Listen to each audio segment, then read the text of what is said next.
Pónganse de pie entonces, vamos a pedirle que ponga su gobierno en este lugar. Su presencia ya está, ¿cierto? Sí. ¿La pudieron sentir? Es bello, el Señor es bello. Lo más tierno que he conocido en mi vida, lo más respetuoso que he conocido en mi vida es al Señor. Con una delicadeza toca los corazones, las mentes, transforma el entendimiento de una forma impactante. Cierren sus ojos, por favor. Papito, sé que tus planes son perfectos, mi Señor, que ninguno de nosotros puede tener pensamientos o planes tan grandes como los tuyos.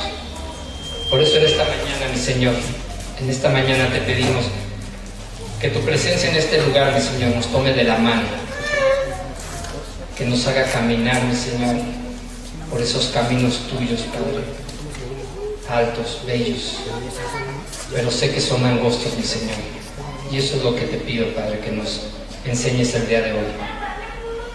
Que los caminos a la salvación, mi Señor, son angostos. Revélanos cómo, Señor, revélanos de qué manera caminar a través de ellos, mi Señor.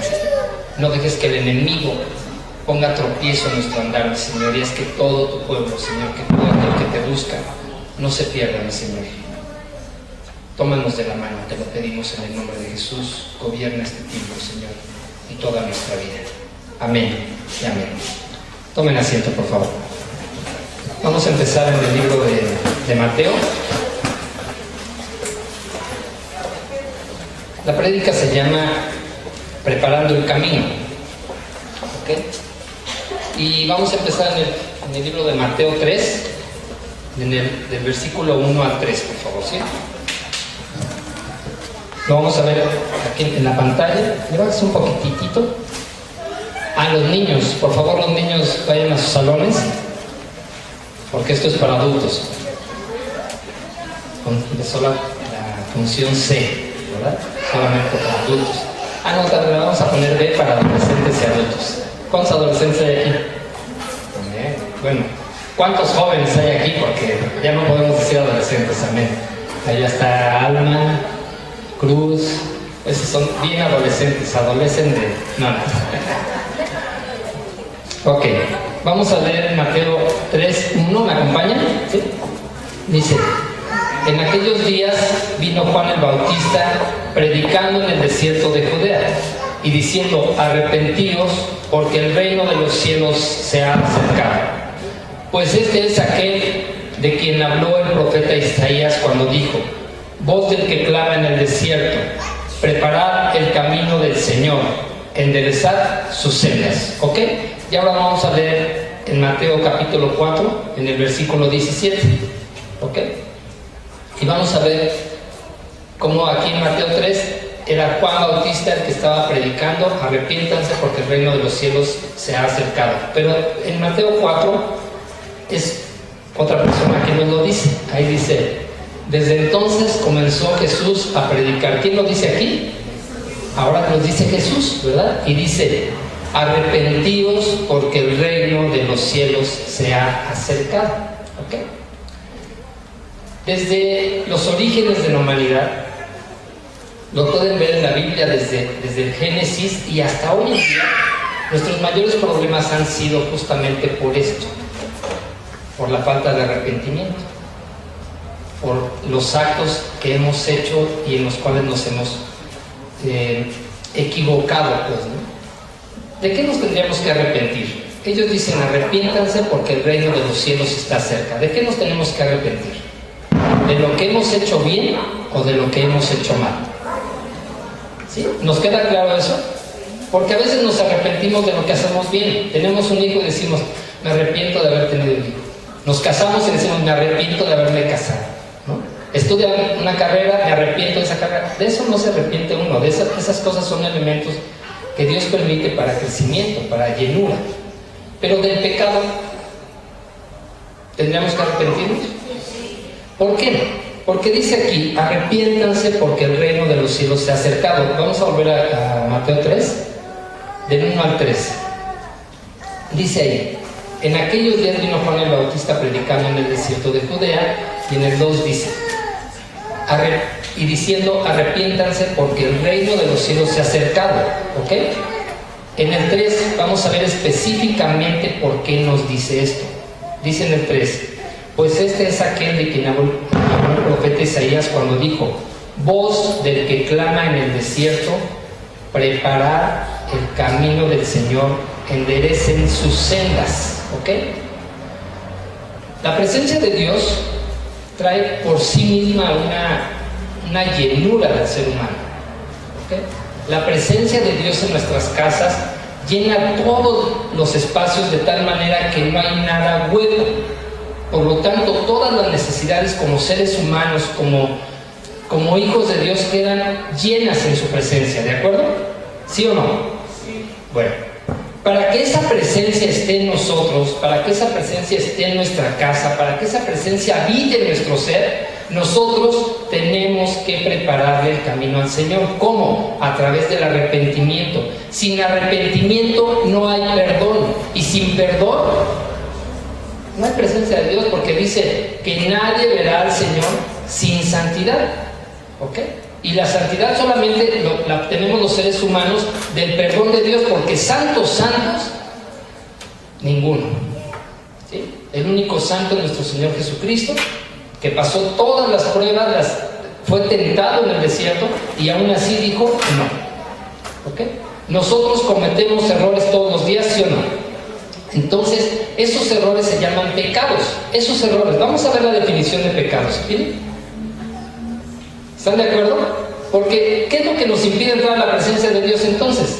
El pecado. ¿Se acuerdan que dice en la palabra de Dios: por cuanto todos pecamos, ¿todos qué? Fuimos destituidos de la presencia de Dios. ¡Wow! Eso está fuerte, ¿verdad? Pero entonces, ¿qué es el pecado? ¿Qué nos ha sacado de la presencia de Dios? Dice pecado. En el latín se escribe peccatum. ¿Ok? Tan difícil, ¿verdad? Pecado. ¿Ok? Y dice que es, a ver, ¿lo leemos todos? Es la transgresión, ¿qué? Voluntaria y con un conocimiento de un precepto religioso. Es una transgresión, ¿qué? Voluntaria y con conocimiento. De tal manera que el pecado no es producto de Satanás. El pecado es producto del hombre. La tentación viene de Satanás, pero el pecado, usted y yo lo decidimos. ¿Ya les dio miedo? Pero ese es el gobierno. Si nosotros nos ponemos en un papel de víctimas del pecado, ¿sabe cuándo vamos a poder con él? Nunca.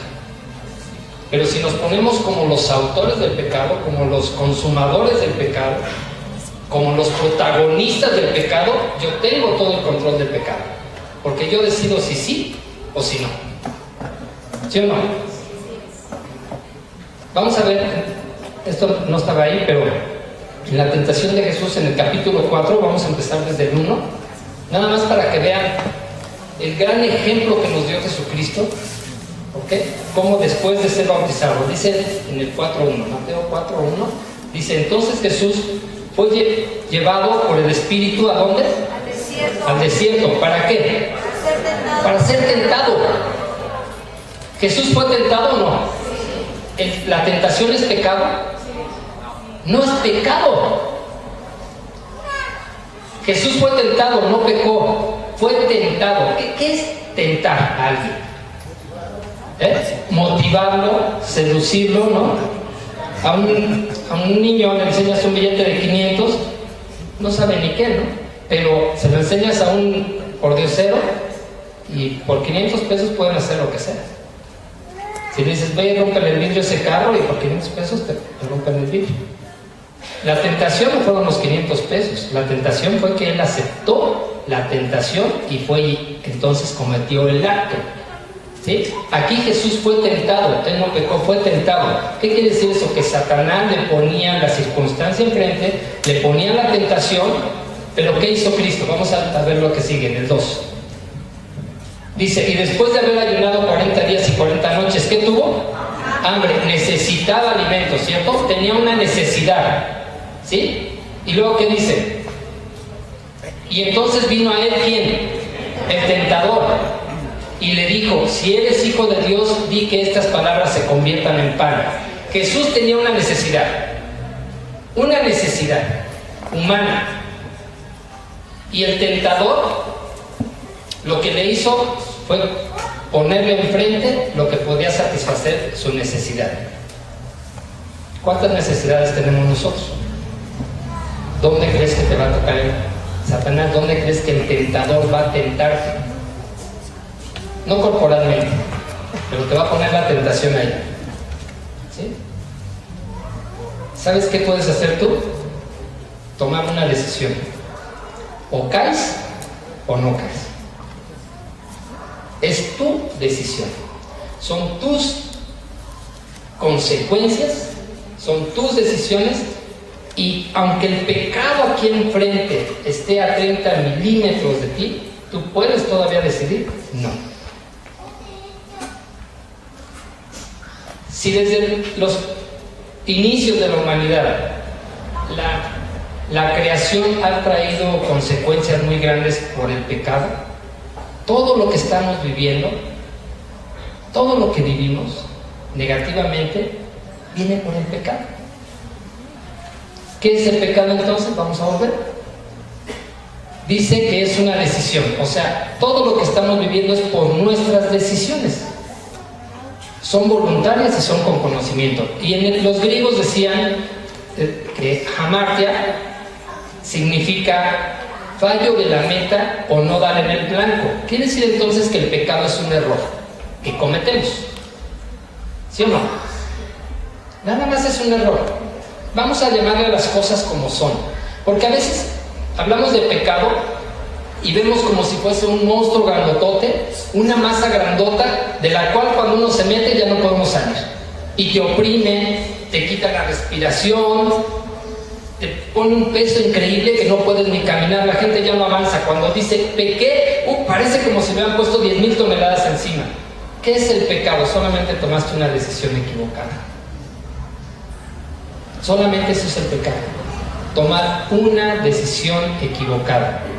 Aquí el asunto es que esa decisión, como tú estás formado por alma, por espíritu y cuerpo, bueno, yo también, como todos nosotros estamos formados por alma, espíritu y cuerpo, ¿en dónde nos va a dar el pecado? En el alma, en el espíritu y en el cuerpo. Por eso se acuerdan del pasaje del hijo pródigo. Llegó y le dijo a su padre, le dijo: Señor, he pecado contra el cielo y he pecado contra ti. O sea, pecó en su espíritu, pecó en el alma, pero también, ¿saben dónde pecó? En su cuerpo. ¿Qué pasó el hijo pródigo durante todo ese tiempo? ¿Se acuerdan de eso? Comía alimentos de cerdos, era tratado como un sirviente cuando era el hijo del dueño de una hacienda grandota. ¿Sí? Entonces, un pecado o una mala decisión o una decisión equivocada trae como consecuencia que nosotros suframos las consecuencias primero, que ofendamos a Dios después y a todos los que nos rodean como consecuencia. ¿Sí o no? A ver qué dice en el hebreo. El hebreo dice hatá, que significa ¿qué? Eso es el pecado. Cuando tú pecas, ¿qué fue lo que sucedió? Solamente te equivocaste, erraste. ¿Sí? Cuando se equivoca uno, aquí está muy claro en la palabra de Dios: cuando dejas a Dios después de ti. Solamente así. Vamos a volver a Mateo 4. Ahí. Bueno, ya le dijo que Satanás dice que le dijo a Jesús, Satanás le dijo a Jesús: si eres hijo de Dios, dile a estas piedras que se conviertan en pan. ¿Qué fue lo primero que le dijo? Si eres hijo de Dios. ¿Por qué? Porque la identidad determina tu acción. Tú actúas exactamente como quien tú crees que eres. ¿Sí?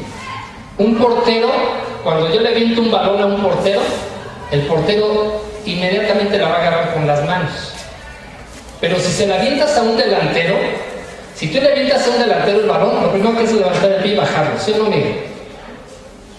Porque en su cabeza están bien clasificados como porteros, como delanteros.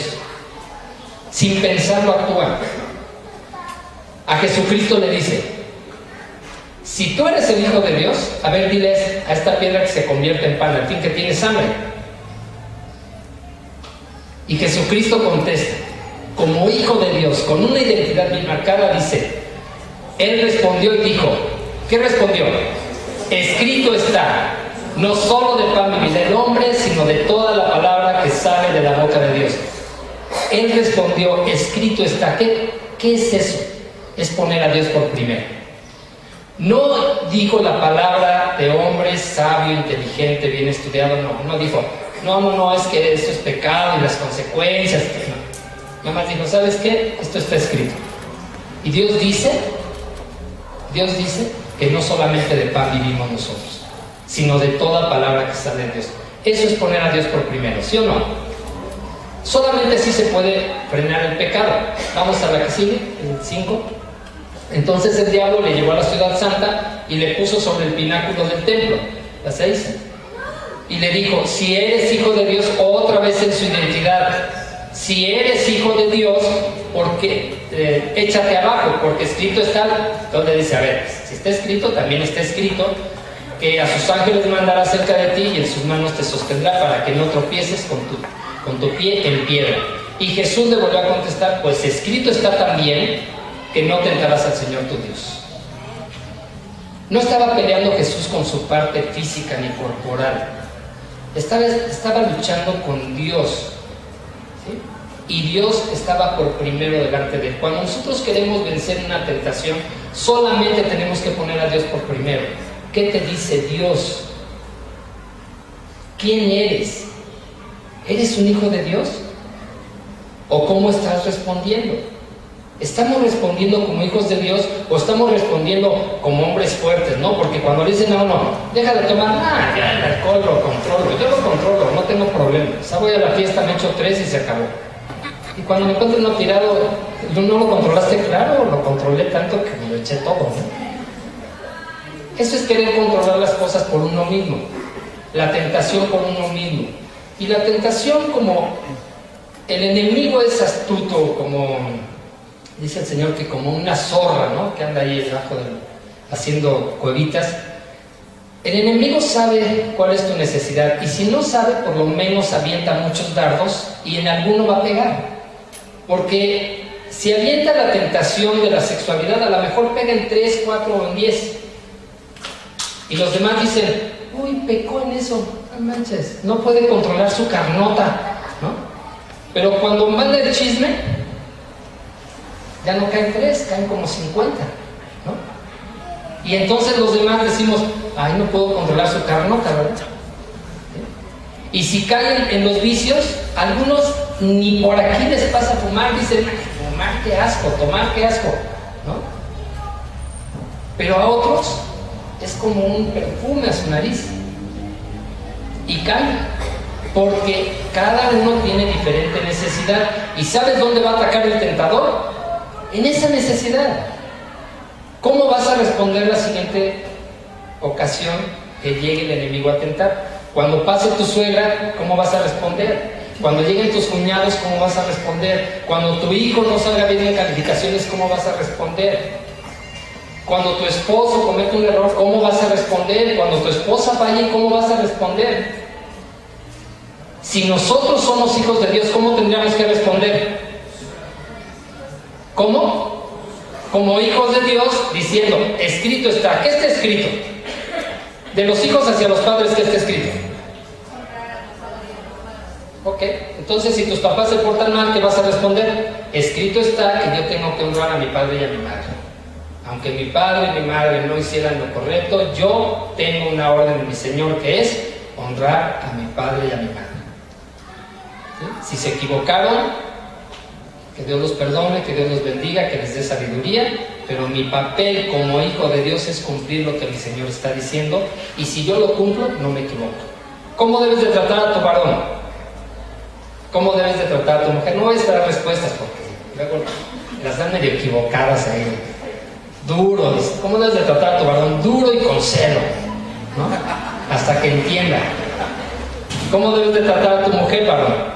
Como un vaso frágil, ¿no? Escrito está que así tiene que ser.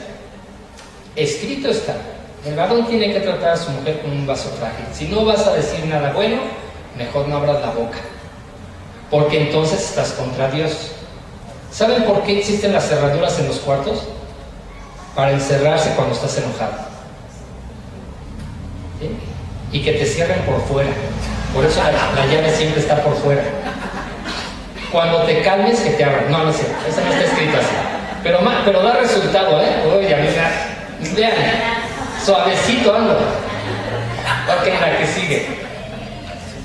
Dice, otra vez le llevó el diablo a un monte muy alto y le mostró todos los reinos del mundo y la gloria de ellos. Aquí estaba probando avaricia, necesidad económica, el poder, que es algo que de verdad es como un manjar para algunos, ¿no? Tener autoridad, tener poder, tener posesiones, lana, acá los transforma, pero increíble. Y luego ya se hacen partidistas y luego se convierten en presidentes de la república y bueno, de ahí senadores, en fin, muchas cosas. Y le dijo, dice, todo esto te daré si postrado me adorares, ¿ok? En la siguiente, entonces Jesús le dijo, vete Satanás, porque escrito está, al Señor tu Dios adorarás y a Él solo, ¿qué? Servirás. En la que sigue, el diablo entonces, fíjense bien lo que sucedió cuando respondió como hijo de Dios, con una identidad de hijo de Dios, sin hablar de su conocimiento, de su palabra, sino del conocimiento de Dios. Dice aquí que el diablo respondió de esta manera. Dice, el diablo entonces, ¿qué hizo? Le dejó. A veces andamos haciendo guerras espirituales, echamos fuera hasta el espíritu de no sé quién, ¿no? Y lo agarramos y, en nombre de Jesús te largas, besazos, ¿no? Acabamos nosotros todos zarandeados, acá sangrando, y el demonio nomás estaba riendo de nosotros. ¿Por qué? Porque salieron de nuestra boca muchas palabras de nosotros. Pero si no tenemos en nuestra boca en una guerra espiritual, escrito está que tú no tienes autoridad sobre mis bienes, porque por la sangre de Cristo todos mis pecados fueron pagados. Imagínense, dice la palabra de Dios, que por la llaga de Cristo nosotros, ¿qué? Somos sanos. Entonces, si tú vas a guerrear contra la enfermedad, primero tienes que clamar al Señor que te revele la llaga de Cristo. Y ante eso, ningún demonio de enfermedad tiene poder. La cruz llevó todas las maldiciones. Y si tú declaras que la muerte de Cristo en la cruz pagó por todas las maldiciones que venían sobre ti, ¿sabes? Ningún demonio tiene derecho de tocarte. Porque escrito está que Jesús se hizo maldición para que tú y yo nos fuéramos liberados y no tuviéramos más maldición en nuestra vida. ¿Amén?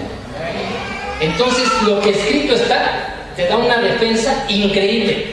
Y dice aquí, he aquí vinieron ángeles y les servían. Entonces el primer mandamiento que dice, amarás al Señor tu Dios por sobre todas las cosas, que dice que pondrás al Señor por sobre todas las cosas, y cuando te dice que no adorarás imágenes hechas por el hombre, sino solo al Señor tu Dios adorarás, son de las herramientas más grandes que Dios ha dado, porque a través de ellas Satanás huye. A través de cumplir ese mandamiento, tú y yo podemos dejar de pecar. Porque a fin de cuentas, ¿de qué se trata todo esto? ¿A qué viene usted a la iglesia, hermano? Hermana, ¿a qué venimos a la iglesia? ¿A adorar a Dios? ¿Sí? ¿Para qué? ¿Qué viene usted buscando? ¿Salvación? ¿Les gustaría? ¿Perdón de pecados? ¿Les gustaría? Porque a veces venimos buscando, quiero un milagro de sanidad, quiero un milagro económico, quiero un milagro que mi hijo venga, quiero... Ok, ¿sabe cómo se consiguen esos milagros? Fíjese bien lo que dice ahí mismo en Mateo. Vamos a Mateo 9, 1 y 2. Esta es la muestra más clara de lo que Jesús hacía con la enfermedad. Dice aquí, entonces entrando Jesús en la barca, no, Mateo 9, ¿sí? ¿El 9? ¿Qué dice? Entonces, sí. pasó al otro lado y vino a su ciudad. Y luego en el 2 dice, ok. Y sucedió que le trajeron un paralítico tendido sobre una cama, y al ver Jesús la fe de ellos, dijo al paralítico: ten ánimo, hijo. ¿Qué le dijo? Y luego le dijo: tus pecados te son perdonados. ¿Usted por qué cree que hayan traído a ese paralítico a la iglesia, a la presencia de Jesús? Para sanarlo, ¿verdad? ¿Qué buscaban sus amigos? Porque dice que trajeron al paralítico, pues supuestamente no podía caminar, ¿no? ¿Y quién lo traía? Lo traían unas personas. Esas personas tenían fe en que Jesús, ¿qué? Lo podía sanar. ¿Pero qué le contestó Jesús? O sea, no le dijo: ok, ya eres sano. ¿Qué le dijo? Tus pecados te son perdonados. ¿Por qué? Si el pecado es el que nos ha traído a consecuencia, y las broncas en nuestro matrimonio, y las broncas con nuestros hijos, y las broncas económicas, y las broncas de salud vienen como consecuencia de nuestros errores y de nuestras equivocaciones, de la manera como hemos tomado las decisiones en nuestra vida, de cómo hemos cerrado conscientemente y voluntariamente, nosotros hemos pecado. Y si esas consecuencias vienen sobre nosotros, ¿qué es lo que necesitamos? ¿Que nos cure la enfermedad o que nos perdonen los pecados? Y eso es lo que menos hacemos en la iglesia. Así llegamos y venimos a adorar al Señor. Okay. ¿Con eso son perdonados los pecados? Jesucristo dijo: arrepiéntanse, arrepiéntanse por favor, porque el reino de los cielos está cerca. ¿Quién es el reino de los cielos?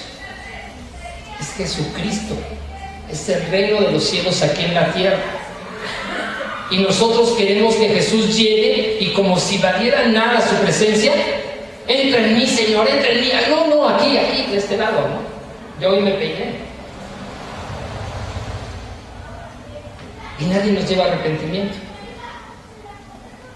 Y nos podemos sentar ahí con nuestro pecado aquí cargando, ¿no?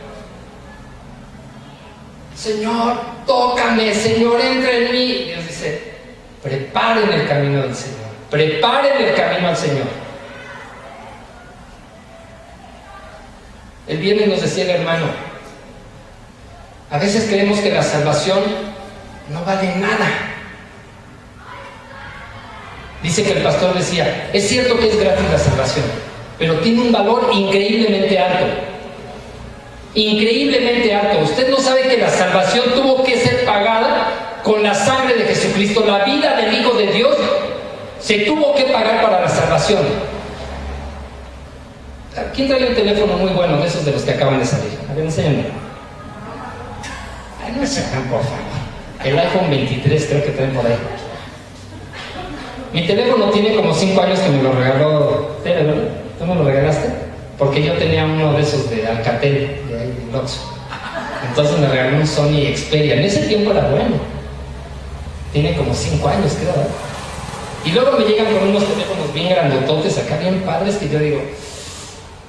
Me dicen: ¿y tu teléfono? No, yo no tengo teléfono. Me da vergüenza sacar. Cuando yo comparo este teléfono con lo que ellos tienen, yo digo: si a mí se me perdiera este teléfono no me dolería. Pero si se me perdiera un iPhone, ¿qué? ¿6? ¿10? ¿X? O sea, ya me rebasó en todo eso.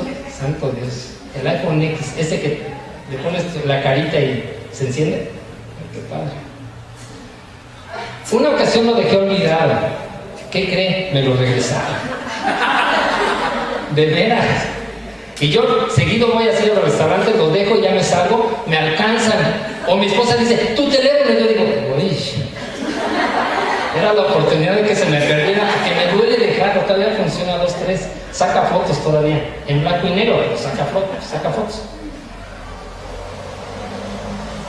Así como en los teléfonos se ve la diferencia. Si tú le regalas un teléfono iPhone X a una persona, lo va a valorar, ¿no? ¿O no? Porque se lo regalaste. Pero sobre todo por lo que cueste. ¿verdad? La salvación no te costó nada. No fuiste a la cruz por ella. No derramaste una sola gota de tu sangre. Ni una gota de tu sangre derramaste, pero Él sí. Él derramó toda su sangre por nosotros. Luego entonces la salvación es un regalo valioso, muy valioso, que tú y yo tendríamos que luchar por alcanzarlo con todo nuestro ser. Estar aquí no nada más los domingos, sino venir hasta el lunes. No sé, no hay nadie. Tendríamos que luchar por la salvación. Es algo a que aferrarse verdaderamente. Y no se los digo como si yo ya la trajera puesta, hermanos. Pero ¿por qué creen que no salgo de este lugar? ¿Por qué creen que tengo que modificar algunas cosas? Una ocasión prediqué y dije, cambien sus horarios de trabajo para ir a ministrarse. Y Dios me dijo, ok, el que dice, hace. Chin, ¿qué creen? Que ya voy a la oración. Ya voy los viernes. Ya ensayo los sábados. Y vengo los domingos. ¿Por qué? Porque sí quiero la salvación. Yo sé que es gratis, pero la quiero. Yo sé que usted también, por eso está aquí. Amén. Y cuando Jesús dice, arrepiéntanse por favor, porque el reino de los cielos está cerca, lo único que nos está diciendo es, quiten las piedras del camino. Preparen el camino al Señor. ¿Usted necesita a Jesús? ¿Sí? Vamos a ver en Mateo 7. Desde el versículo 13, por favor.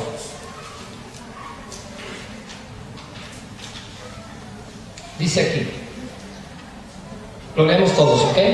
Dice, entrad por la puerta estrecha. ¿Ok? Síganme leyendo, por favor.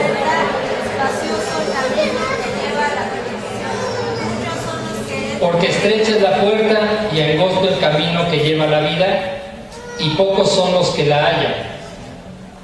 Guardaos de los falsos profetas que vienen a vosotros con vestidos de ovejas, pero por dentro son lobos rapaces. ¿Qué dice ahí? La que sigue, perdón, la 16. ¿Dice ahí qué? Por sus frutos los conoceréis, ¿verdad? ¿Acaso se recogen uvas de los espinos o higos de los abrojos? Así todo buen árbol, ¿qué? Da buenos frutos. Pero el árbol malo da frutos malos. La pregunta de Dios es, ¿qué frutos das tú?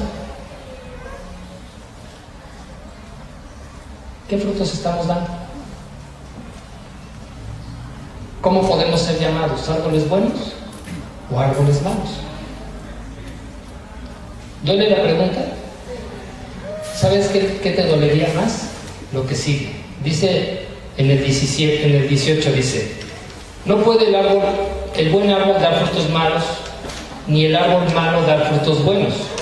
Todo árbol que no da buen fruto, ¿qué dice? Es cortado y echado al fuego. Todo árbol que no da buen fruto es cortado y echado al fuego. ¿No te dolería más eso? O sea, que te dijeran mal árbol por los frutos malos, duele. Pero que te dijeran, lo siento, vas a ser cortado y echado al fuego, ¿no dolería más?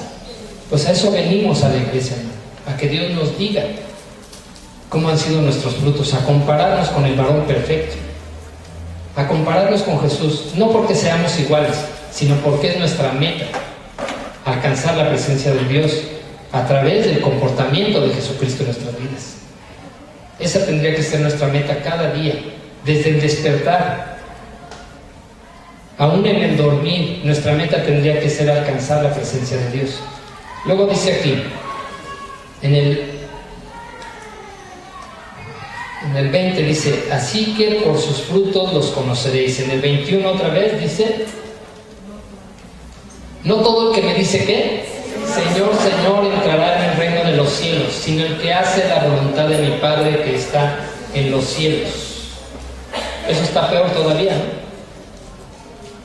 O sea, dice que andaremos incluso aquí en la iglesia, dice que muchos andaremos predicando, que muchos andaremos compartiendo la palabra de Dios, muchos andaremos haciendo obras, no, andaremos hablando y hablando y hablando de Dios, ¿sí? Echando fuera demonios, y llegaremos a su presencia y dirá: no todo el que me dice Señor, Señor entrará en el reino de los cielos, sino el que hace la voluntad de mi Padre que está en los cielos. En el 22 dice: muchos me dirán aquel día: Señor, Señor, ¿no profetizamos en tu nombre y en tu nombre echamos fuera demonios? La que sigue, ¿qué dice ahí?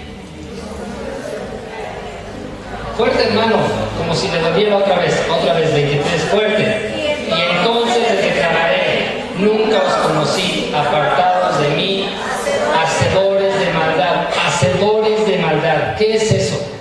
Las personas que hacemos mal. ¿Por qué hacemos mal? Porque nos falta una identidad. Cuando un ser humano decide hacer algo malo, es porque no tiene grabada en su mente que es hijo de Dios, y por tanto árbol bueno que da fruto bueno. Y le repito, como dijo Pablo, no porque yo lo traiga en santidad, se los digo porque el Señor me lo reveló y me dijo que se los trajera también a ustedes. Esta palabra primero es para mí, hermanos. Si a usted no le va a caer, perdone, pero esto primero me lo dijo a mí. ¿Qué frutos estás dando? Porque si eres un hijo de Dios, tus frutos tienen que ser buenos, me dijo. Pero si tus frutos son malos, entonces eres un árbol malo, y al árbol malo lo voy a echar al fuego eterno. Lo voy a cortar y lo voy a echar al fuego. Y luego viene una pastorcita aquí y predica que el Señor me vomitará, y yo dije: santo Dios.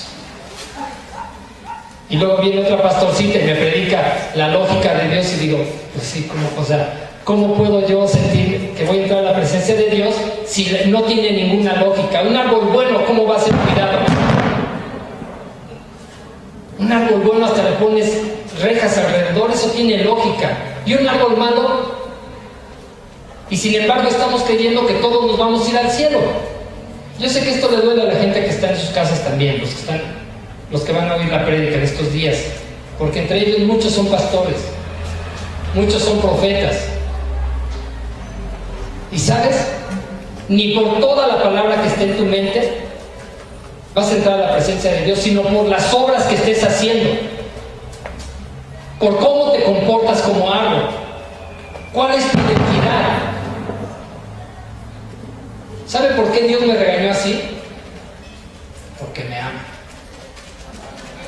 Porque un día fue a la cruz a morir por mí.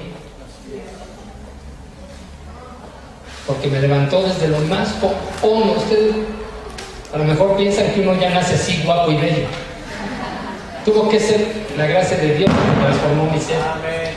Usted piensa que yo entro por ese lugar y cuando la gente me dice pastor, los niños me dicen pastor, yo todavía quiero agachar mi cara. Porque sé que no soy yo, sé que es mi Padre que está en los cielos el que dice eso. Porque yo no tengo identidad sino la que mi Señor me ha dado. ¿Y sabe por qué me regañó? ¿Sabe por qué acabé mudo en mi casa, en mi cuarto? Muchos días hasta con tristeza y depresión en mi corazón, porque dije, bueno, llevo 16 años conociendo la palabra de Dios, ¿y por qué sigo caminando por el camino ancho? ¿Por qué sigo tomando el pecado como una forma de vida, como un estandarte en mi persona? Porque no sabía que era hijo de Dios. Porque no quería tener la identidad de hijo de Dios. Porque es una identidad que, ¿sabe qué? Cuesta trabajo. Porque tengo que morir a mi carne. Casi no tengo, pero de todas maneras tengo que morir esa poquito. ¿Sí? Tengo que morir a mi carne.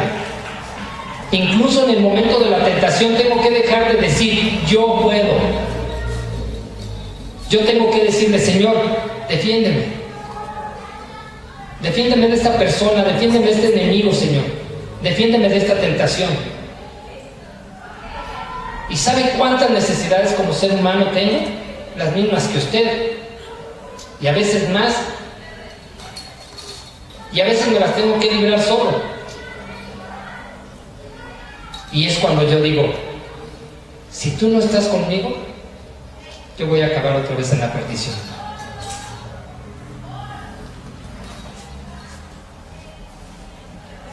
Usted y yo somos hijos de Dios. Usted y yo fuimos hechos como árboles buenos para hacer obras buenas. ¿Y sabe por qué fuimos llamados a la iglesia? Para regalarnos salvación. ¿Me acompañas con teclado? Tenemos todavía un poquito de tiempo, así es que les voy a pedir que cierren sus ojos. No se duerman, y si se duermen no se preocupen, de todas maneras el Espíritu va a recibir. No se angustien, solamente le voy a pedir en este tiempo que tenga una reflexión de usted, de su vida, de su propia vida. Cierre sus ojos, por favor. Mire, yo no tengo nada que darle sino esto. Y no es de mí de donde viene la salvación, no es porque usted me vea muy fijamente como va a entrar a la presencia de Dios. Aunque el enemigo te quiera abrir los ojos, por favor, manténlos cerrados, porque ahorita tu espíritu va a ser una comunión con el Espíritu de Dios y vas a recibir una de las revelaciones más grandes que en tu vida hayas podido experimentar. Una de las máximas revelaciones. Vas a poder ver el rostro de Jesús. Donde estés, en la posición que tú quieras, solamente mantén tus ojos cerrados, porque el reino de los cielos se ha acercado. Y el Padre te dice hoy: arrepiéntete. Arrepiéntete, hija. Arrepiéntete, hijo. Prepárale el camino al Señor. ¿Sabes? Si Jesucristo entra en tu casa, si Jesucristo entra en tu corazón, Él va a quitar toda dolencia, Él va a quitar toda enfermedad, Él va a quitar toda escasez y toda necesidad. Tú y yo necesitamos a Cristo y por eso venimos a este lugar, porque necesitamos esa presencia de Cristo. Y Dios te dice: entonces arrepiéntete, arrepiéntete de tus pecados y prepárale el camino al Señor. A veces tomas los pecados de la etapa adulta como si fuesen los únicos pecados, pero en este momento el Espíritu Santo va a traer a ti una revelación muy grande de tu niñez, de tu adolescencia. El Señor va a traer una revelación muy grande de esa sexualidad que fue lastimada desde niño, de esa escasez, de ese maltrato, dice el Señor. El Señor te va a recordar esa rebeldía que desde niña mostraste a tus padres, esa necedad que como varón, esa soberbia y ese orgullo que siempre has puesto por primero en lugar de poner a Dios. Y sabes, dice el Señor en este momento, es por ese orgullo y esa soberbia que estás pasando por esa escasez, por esa situación en tu vida. Y no te estoy regañando, dice el Señor, solamente te digo: arrepiéntete, arrepiéntete, porque aún es tiempo de salvación. El reino de los cielos se ha acercado. Has puesto al vicio por delante como si fuese primero en tu vida. Llegaste hasta la enfermedad de tal manera por ese vicio, y aún así lo sigues poniendo como si fuera tu Dios. Y el Padre te dice: arrepiéntete, arrepiéntete de ese vicio que estás teniendo. Yo sé que tienes una necesidad sexual, pero sabes, esa pornografía sigue siendo uno de los principios de la maldición sobre tu vida. Esa decisión de tener un sexo desordenado, una sexualidad desordenada, sigue trayendo consecuencias a tu vida. No te equivoques, dice el Señor, porque sabes, el pecado es autodestructivo. Todas las decisiones en las que tú te equivocas, todas las decisiones que tomas de manera equivocada, todas esas fallas y esos errores que en el cristianismo se llaman pecado, lo único que hacen es apartarte de Dios. y destruir tu vida. De tal manera que el Señor te dice hoy, ¿sabes por qué estás pasando por la situación que estás pasando? Porque tú has decidido eso. Porque tú mismo tomaste esa decisión y realizaste ese acto. El Señor te dice hoy, ya no te destruyas. Ya no te destruyas, joven. Ya no te destruyas, varón. Mujer, ya no te destruyas. No te destruyas, por favor.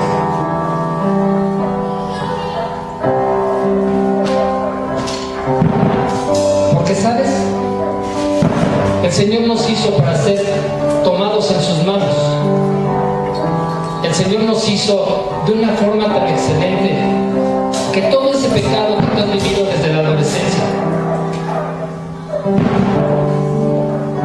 todo ese pecado que has vivido desde la adolescencia, desde la niñez. ¿Te acuerdas que a veces las abuelitas te decían que como un golpe de niño sale a veces en la edad adulta? Así el pecado, dice el Señor. ¿Y sabes por qué el Señor está trayendo esos pecados de la niñez y de la adolescencia a tu mente? Porque el Señor hoy te dice, arrepiéntete de ellos y prepárale el camino al Señor. Escucha esta canción. No abras tus ojos, por favor. Deja que el Espíritu Santo te ministre.